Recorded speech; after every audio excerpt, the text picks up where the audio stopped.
Hello friends, welcome to మా honey home. ఈరోజు వీడియోలో సింపుల్ వేలో దొండకాయ ఫ్రై రుచికరంగా ఎలా తయారు చేసుకోవాలో చూపించబోతున్నాను. ఇలా వేపుడిని తయారు చేసుకోవడం చాలా ఈజీ అండి. సో ఇంకా లేట్ చేయకుండా వీడియోలోకి వెళ్ళిపోదాం.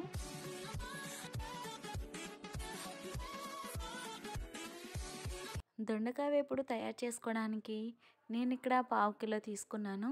దొండకాయని 1కి 3 సార్లు శుభ్రంగా కడిగిన తర్వాత నేను ఇక్కడ వీలైనంత సన్నటి చక్రాల కింద రౌండ్గా కట్ చేసుకున్నాను. లేదా మీకు నచ్చినట్లు చిన్న చిన్న ముక్కల కింద కూడా కట్ చేసుకోవచ్చు. ఇలా కట్ చేసుకున్న దొండకాయ ముక్కల్ని పక్కన పెట్టుకొని ఇప్పుడు స్టవ్ పైన ప్యాన్ పెట్టుకొని అందులో 2 టేబుల్ స్పూన్ల ఆయిల్ వేసుకొని ఆయిల్ హీట్ అయిన తర్వాత అందులో 1/2 టీ స్పూన్ ఆవాలు జీలకర్ర వేసుకొని ఆవాలు చుట్టుపట్టలాడిన తర్వాత 2 ఉల్లిపాయలు చిన్న ముక్కల కింద కట్ చేసుకొని వేసుకోవాలి. అందులోనే పెద్ద ముక్కల కింద కట్ చేసుకున్న 2 పచ్చిమిర్చి కొద్దిగా కరివేపాకు వేసుకొని మీడియం మంట పైన కొద్దిగా కలర్ మారేంత వరకు ఉల్లిపాయ ముక్కలు కలుపుతూ ఫ్రై చేసుకోవాలి. బాగా ఉల్లిపాయలు ఈ విధంగా ఫ్రై అయిపోయిన తర్వాత ముందుగా కట్ చేసి పెట్టుకున్న దొండకాయలు వేసుకొని దొండకాయ ముక్కలు త్వరగా ఉడకడానికి ఇప్పుడు టేస్ట్కి సరిపడా ఉప్పు వేసుకొని అలానే 1/2 టీ స్పూన్ పసుపు వేసుకొని అంతా కలిసేలాగా బాగా కలుపుకొని ఇప్పుడు మూత పెట్టి మీడియం మంట పైన దొండకాయలు ఉడికేంత వరకు మూత పెట్టి ఉడికించాలి. నేను ఇక్కడ నాన్ స్టిక్ పెనంలో చేస్తున్నాను కాబట్టి అడుగు అనేది అంటదు.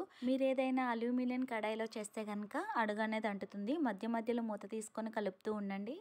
దొండకాయలు ఈ విధంగా బాగా మగ్గిపోయిన తర్వాత ఉడికినాయా లేదా అని చూసుకొని ఇలా కట్ చేసుకొని దొండకాయ ముక్కలు ఉడికితే గనక ఇందులో ఇప్పుడు 1/2 టీ స్పూన్ కారం వేసుకొని అలానే 1 టీ స్పూన్ ధనియాల పొడి వేసుకోండి.